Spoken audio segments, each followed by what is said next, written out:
must do blocks for British poetry. This is something very important for the student. Those are going to attempt their British poetry paper this time in June examination. Guys, जब आप बात करते हो MEG 01 की और आपको करना है कि भाई कौन से ब्लॉक्स हमें करने हैं, तो सबसे पहले पकड़ना last block. I repeat, post modernism. This is something very important for the paper point of view.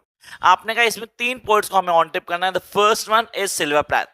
इसको नहीं छोड़ना है. इसकी कंफर्म पोइट्री इस बार पेपर में होगी जिसमें डैडी और लेडी लेजर्स को ऑन टिप कर लेना है. Then follow Philip Larkin. Sir Philip Larkin की बात करता हूं, मेरे पास पोइट्री आती है sir, I remember and church going. You must not leave church going from the paper point of view. Jump to one more poet from this particular poetry and that is sir Fern Hill की बात कर रहा हूँ. Yes I am talking fun हिल. इसको अच्छे से करके जाना, पेपर में करनी है. तो आपने कहा लास्ट ब्लॉक हमारे पास ये 5 पोएट्रीज ऑन टिप हैं जो आपको ऑन टिप होनी चाहिए कि इस पेपर में करनी ही करनी. आते हैं नेक्स्ट ब्लॉक के ऊपर, block number 9.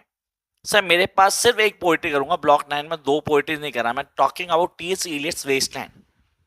Yes, I'm talking about T.S. Eliot Wasteland. तो मैंने बोला modernism and post modernism. I am not going to do 10-15 poetries, just 6 poetries from these 2 blocks. मैं रिपीट करता हूँ guys, this is daddy, lady Lazarus, we have I remember. Then I will go to the other poetry of Philip Larkin जिसको मैंने कहा paper के point से बहुत important, church going, followed by Fern Hill. And I will talk about block number 9, that is the Westland. तो ये दोनों blocks की सबसे इंपॉर्टेंट पोएट्रीज मैं आपको बता चुका हूं वो June T examination. Till then what you guys need to do, subscribe the channel, join crash course to crack the paper with maximum marks. Bye guys.